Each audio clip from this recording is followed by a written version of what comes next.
Ideario Público es un espacio de comunicación libre, crítico y respetuoso, donde abrimos cielo a una gran conversación sobre construcciones culturales, lo público como bien social y el arte como resistencia.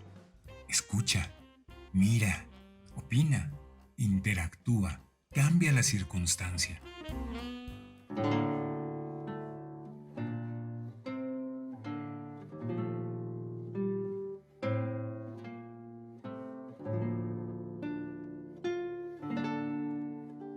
Guitarrista y compositor, originario de Aguascalientes, México, comienza sus estudios de música en el Centro de Estudios Musicales Manuel M. Ponce. Posteriormente, estudió la licenciatura en música con especialidad en guitarra clásica en la Universidad Autónoma de Zacatecas. En sus composiciones para la guitarra sola y música de cámara ha incursionado en diversas formas musicales, desde la miniatura hasta el gran formato. Moisés Acosta está en Ideario Público. Esto es Ideario Público y les agradecemos que estén en este día acompañándonos para saber, para conocer, adentrarnos en los procesos creativos de un chico. Yo le digo chico porque es un chavo muy chavo que se llama Moisés Acosta, que nació en Aguascalientes, que es uno de los que más conoce quizá la obra de Manuel M. Ponce, en la que se ha inspirado, es creador. Y no es poca cosa, crear para la guitarra clásica. Ya nos va a contar él cómo es un proceso creativo, pero déjenme decirles que están a punto de escuchar la historia de un artista que da mucho de qué hablar. Así es que empecemos. Moisés, bienvenido a Ideario Público, se nos hizo que estuvieras. Sí, muchas gracias, Teresa. Un gusto estar en esta temporada.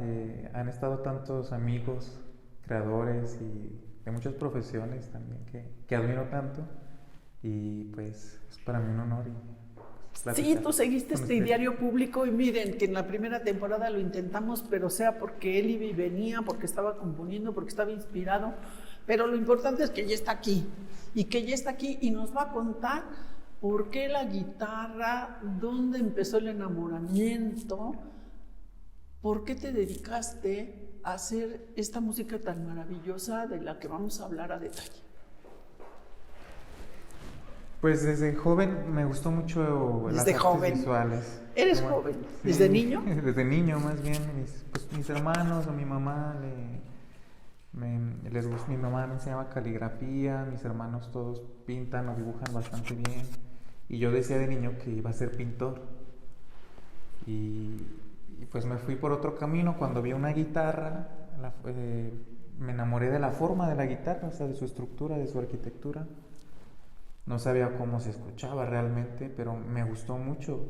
Y así empecé con amigos a aprender la guitarra, ¿no? Fue amor a primera vista, no a primer sonido. Después ya se profundizó el asunto. Exacto, sí.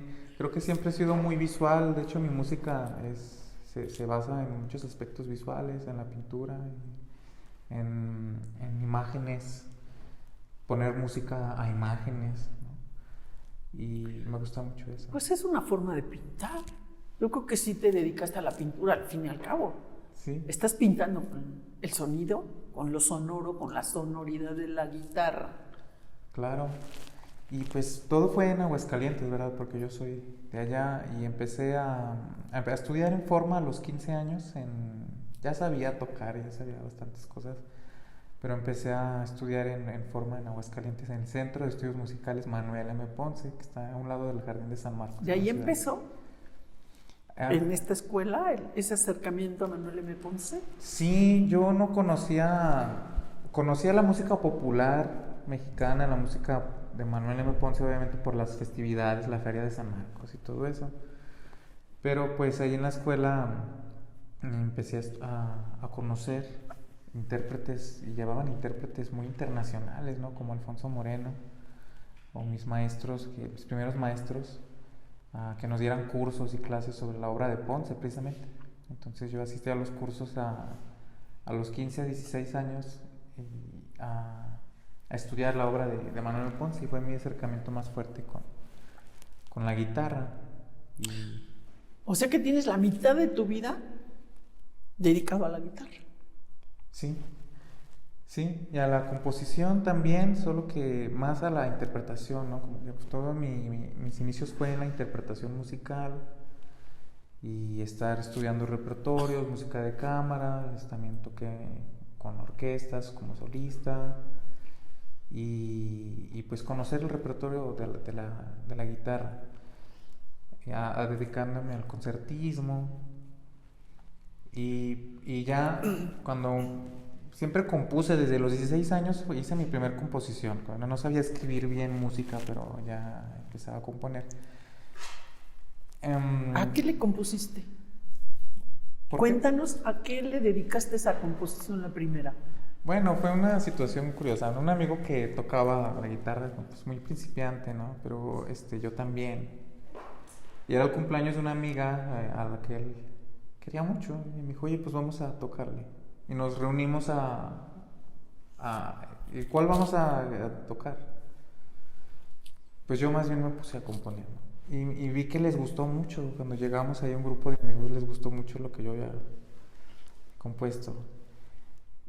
Pero ya después pues seguía componiendo, pero siempre me dio mucha pena mostrar mis composiciones. Hasta que hice algo ya más en forma, fue que decidí incluirla en mis programas a un lado de, no sé, Johann Sebastian Bach, o Joaquín Rodrigo, Gastón Tedesco, Manuel M. Ponce, ¿no?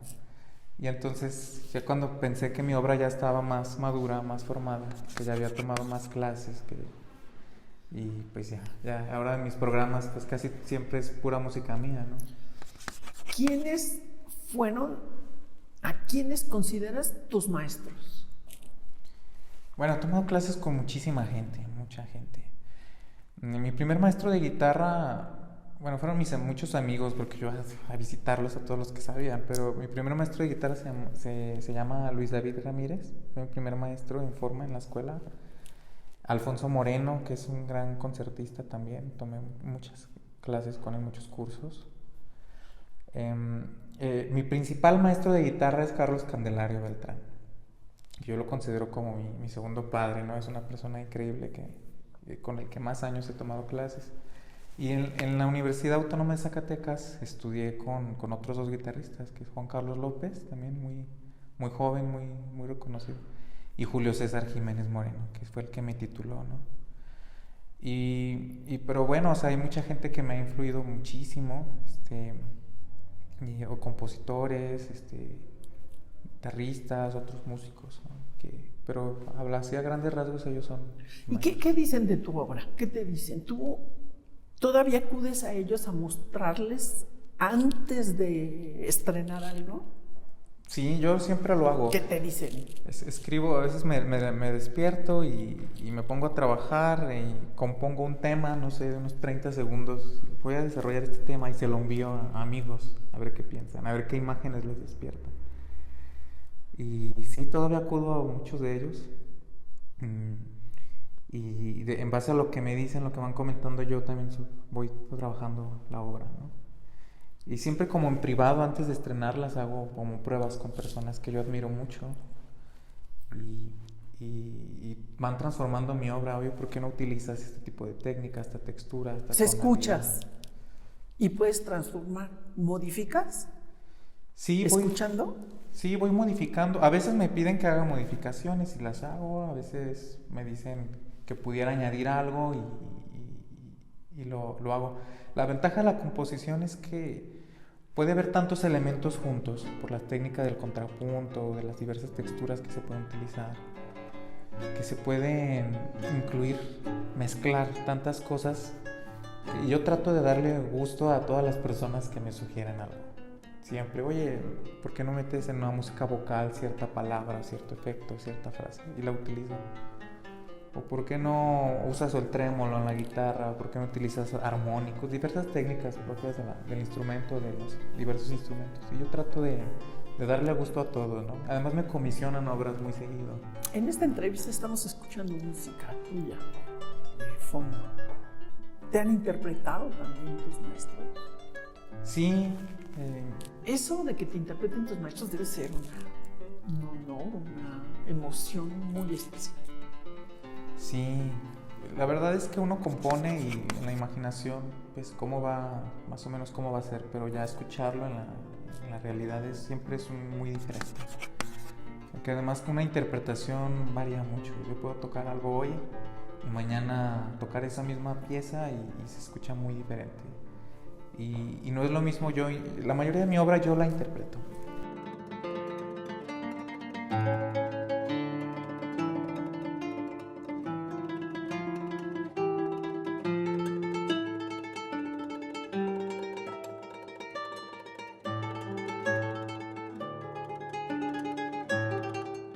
Porque la mayoría de mis composiciones son para guitarra, la mayoría las escribo para mí, algunas veces me piden otros músicos, pero cuando escribo para otros instrumentos, para cuerdas, música vocal, no sé, saxofón, clavecín, escucharlo con otros instrumentos es una experiencia muy enriquecedora, aprendo mucho.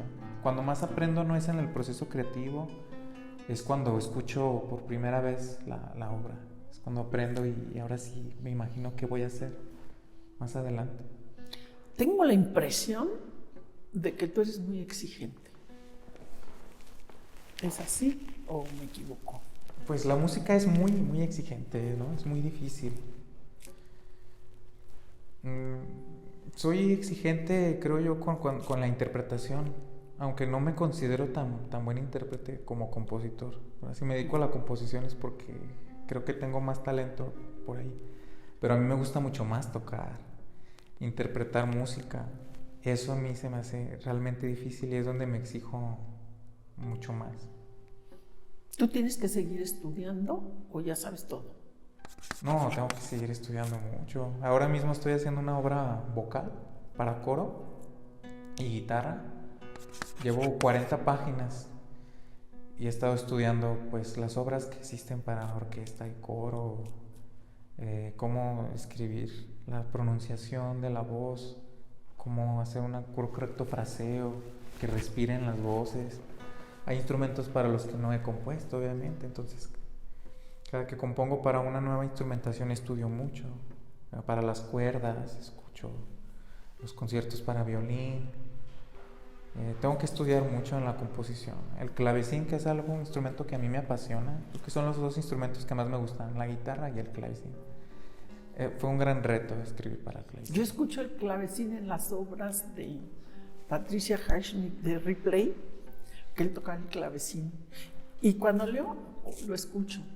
Entonces, es un instrumento, bueno, yo lo siento emotivo, me gusta cómo suena. Y tú compones y tocas. El clavecín, bueno, no lo toco, me gustaría tocarlo. Pero además es muy costoso y no tengo uno todavía. Pero me gusta escucharlo y componer para él. Y cuando he escuchado mis obras, por ejemplo, con Alejandro Barrañón, que es un gran pianista y concertista, sí. de lo más grande que hay en México y a nivel internacional. O Alfonso Vázquez tocando el clavecín. Zacatecanos. Sí, que radican en Zacatecas y es para mí una experiencia increíble. Y tú vas de Aguascalientes a Zacatecas, tienes muchos amigos en Zacatecas, tienes también muchos amigos en Aguascalientes, pero ¿te gusta Zacatecas? Sí, Zacatecas yo me siento más zacatecano porque pues en Zacatecas he desarrollado mucho de mi carrera, mis estudios, es donde más me quieren, he visitado muchos lugares, pero me gusta más Zacatecas para vivir y para hacer carrera. Casi me diste una respuesta como una vez que le pregunté a Dolores Castro. Usted es de Aguascalientes, sí, pero me gusta, yo aprendí a escribir en Zacatecas y me gusta Zacatecas y venía a Zacatecas cada que podía. Mira, en algún tiempo fuimos uno, Aguascalientes y Zacatecas. Sí. Y pues todos son bienvenidos y qué bueno que te vaya bien. Esa es también una parte de la pregunta. Ahora las cosas en el mundo, en México y en Zacatecas son complicadas, la violencia, pero creo que en este momento es cuando más vale escuchar la guitarra, tus interpretaciones, tu cuatlicue o tus estudios que has hecho para Manuel M. Ponce o todo lo que has escrito viene bien tranquilizarnos y ver que un ser humano como Moisés Acosta hace este tipo de trabajo. ¿Para ti qué significa dedicarte a esto en un tiempo convulso del mundo?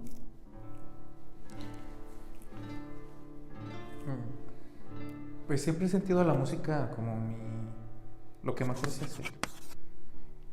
Y también me nutro de todo lo que ocurre, todo lo que es México, un país tan surrealista, o Zacatecas. Incluso todo esto convulsionado, toda esta violencia también uno se nutre, ¿no? O sea, porque sí busco la belleza, diversas categorías estéticas, la danza, me inspiro mucho en las danzas, pero también mi música también tiene una parte grotesca, ¿no? O sea, también me inspiro en una imagen quizá muy grotesca, en la que yo pueda ponerle música, ¿no? Que es muy real, ¿no? O sea, que ahora es muy real, muchas cosas grotescas sí, cuando son reales. Yo escucho, por ejemplo, una balacera cerca de mi casa, pues bueno, empiezo a componer y es inevitable no tener esas imágenes, esos sentimientos. Es como si Goya no hubiera pintado a los colgados. La revolución, todo eso le tocó. A ti te está tocando esto. Y a partir de ahí creas. Pero a partir de ahí, tú no te vas en la sonoridad de los balazos. Te inspira algo. Y haces algo. Y creas algo en tu tiempo. Sí, transformar todas esas cosas, ¿no? O sea, obviamente también busco otro tipo de estética, ¿no? Así, digamos lo romántico, lo sublime, ¿no? Incluso lo cómico, el sarcasmo. O sea, cómo ponerle a esas imágenes música. O una pintura un mural de Felgueres, ¿no? Por ejemplo, este mural, acabo de hacer una obra basada en el mural que se llama La tecnología deshumanizada victima al hombre. Es un mural enorme. Sí. Y entonces, cómo la tecnología nos está deshumanizando, nos está victimando, como dice él. Y yo tomo esa imagen y le pongo música, ¿no? Y que la música pues también sea de una dimensión grande, ¿no? ¿Cuántas páginas? No sé, muchas páginas para hacer una obra grande. O ponerle música a una obra de Francisco Goitia, por ejemplo. Y pues sí, o sea, yo creo que el artista se nutre de absolutamente todo lo que hacemos, todo lo que escuchamos, lo que vemos, y también las necesidades de las personas, ¿no? Yo observo un intérprete y escribo para él, pensando qué necesita en su repertorio, cómo puede lucir mejor, porque bueno, a mí me encanta tocar a los clásicos, ¿no? Me encanta Scarlatti, me gusta Mozart, me gusta mucho Bach, Fernando Sor, Agustín Barrios Mangorel, paraguayo, pero son repertorios de su tiempo, para intérpretes de su tiempo, incluso para instrumentos de ese tiempo, ¿no? Entonces ya no se adaptan mucho, quizá, son bellos y se tienen que estudiar la tradición, pero se necesita algo nuevo, tanto para mí como para los intérpretes y el público, ¿verdad? Que necesita obviamente cosas nuevas. Tú estás ahora en Zacatecas y me has contado que tienes un paisaje frente a tu casa, en la Zacatecana, y miras, y ahí viendo esto te pones a escribir. ¿Qué es lo primero que viene? El papel en blanco, dibujar la música, primero sale el sonido. ¿Cómo es? ¿Cómo creas ante tu pauta para empezar? ¿Cómo hace Moisés Acosta ese proceso? Yo intento poner todas las imágenes que se me presentan en ese momento, que sean interesantes y que pueda trabajar. Por ejemplo, este paisaje de una laguna. Un amigo me pidió 2 obras para estrenarlas en Austria. Las va a estrenar este año en Austria. Y me pidió ciertas imágenes. ¿Por qué no me escribes un vals? Y yo estando ahí en la laguna, pues me gustaba mucho el paisaje, ¿no? Entonces yo me pongo a contemplar y luego pienso, bueno, me gusta el La menor, la tonalidad, el vals, los valses venezolanos, ¿por qué no? Y a la pieza la titulé Laguna y Vals. O sea, me pidió un vals, pero yo le puse Laguna y Vals. Ya le escribió. Ya porque la laguna tuvo que ver. Sí, en la porque tuvo que ver en para mi... hacerlo. Fue lo primero que compuse al llegar a vivir ahí, ¿no? Y todo esto tiene que ver, por ejemplo, otro amigo me pidió una pieza para su hijo de 3 años, que iba a cumplir 3 años.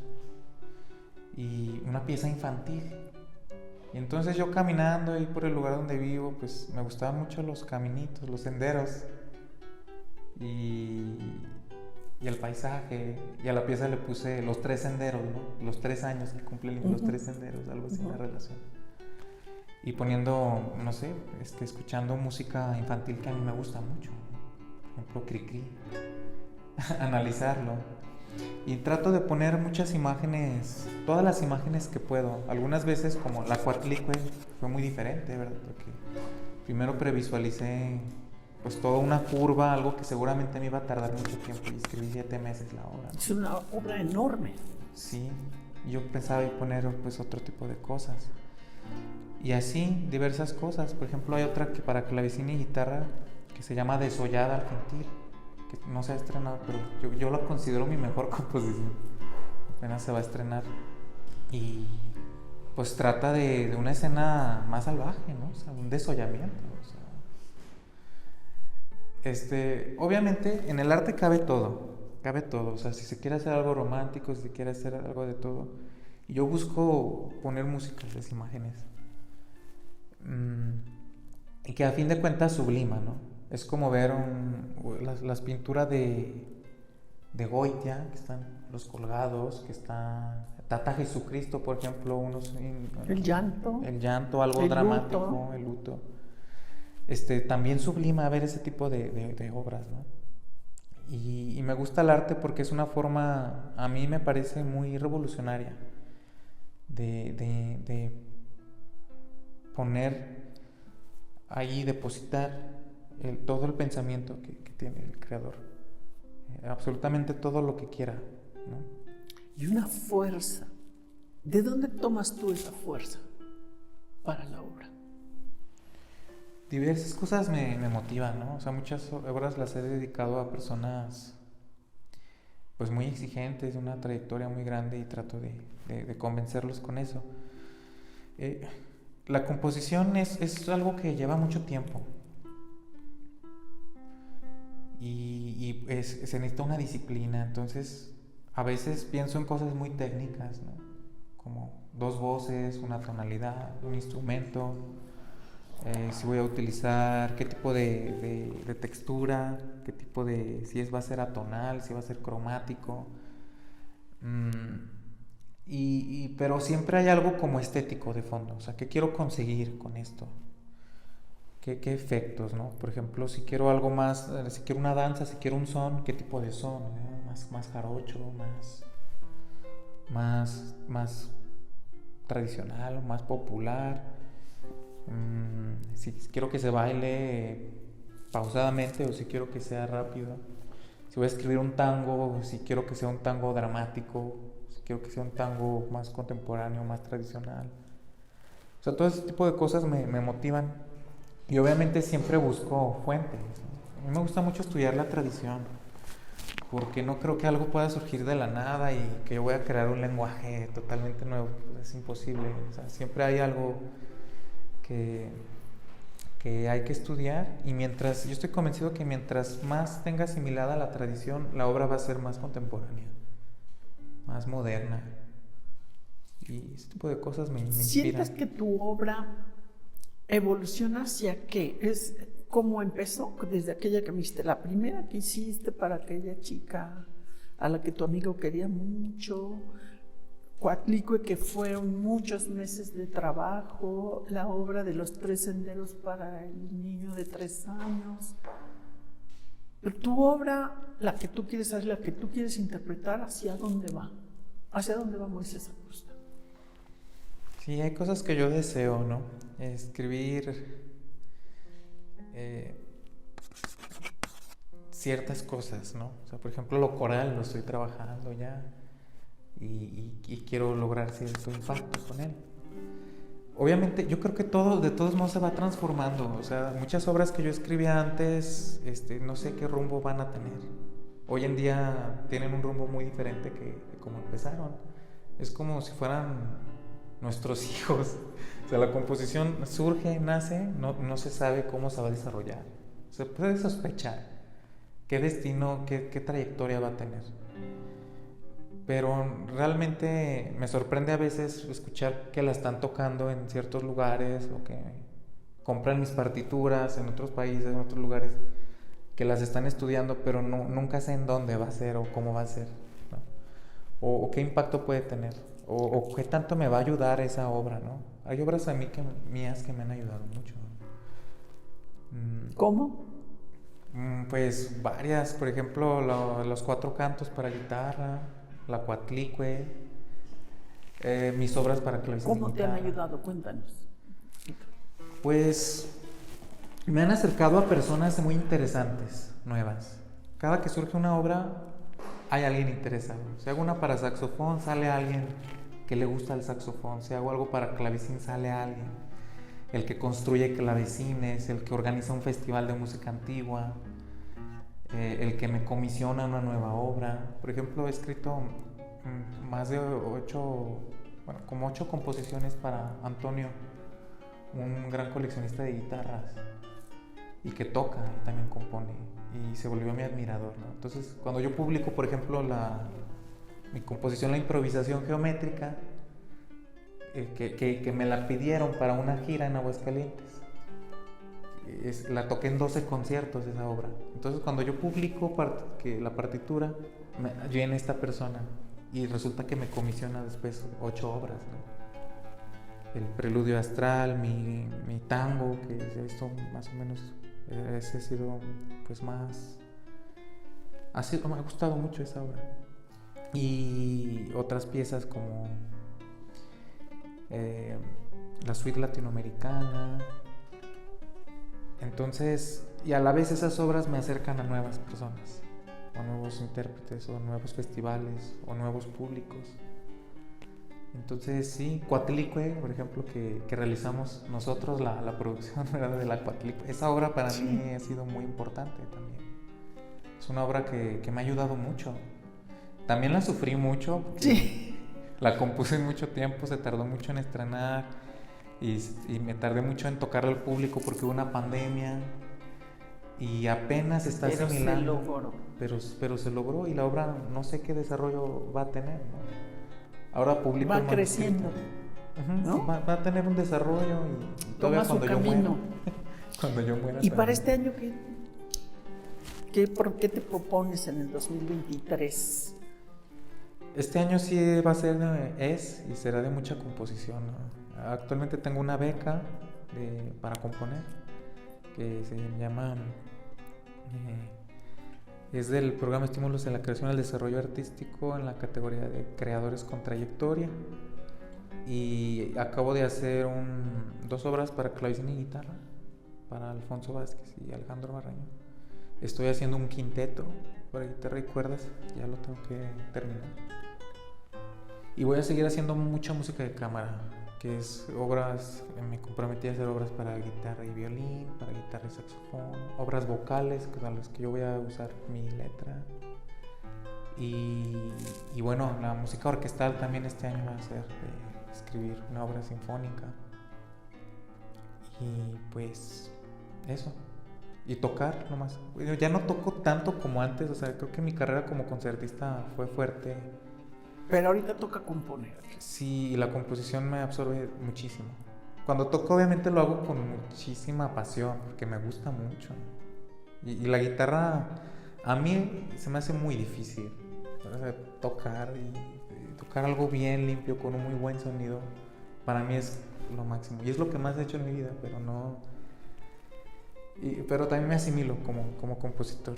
Y que ahí tengo que estar y que ahí tengo cosas que hacer. Pues nos has dejado en tu corta vida, todavía, de 32 años, mucha obra, algo que nos hace afortunados, con lo que podemos resistir y pensar en un mundo mejor, con este fondo de las composiciones de Moisés Acosta, a quien le agradezco que haya estado en este diario público, porque me interesa que te conocieran más, que conocieran una parte de tu vida, de tu proceso creativo, y de verdad es para mí un honor que seas parte de esta segunda temporada.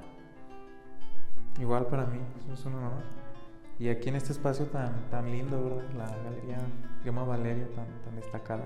Rodeados de creaciones humanas para ayudarnos a tranquilizarnos y a vivir mejor, a saber que los seres humanos podemos hacer esto. Y esta música que ustedes escuchan de fondo, también creaciones de otro artista importante aguascalentense, zacatecano.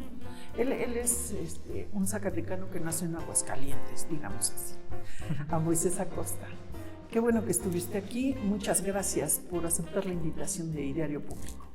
Muchas gracias, Te. Pues ya conocimos un poco de Moisés Acosta, vamos a seguirlo escuchando y les agradecemos que hayan estado en este programa que es un ejercicio de comunicación pública para todos ustedes.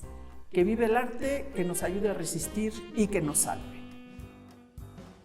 Diario Público se transmite a todo el mundo desde México y Chicago por Spanish Public Media.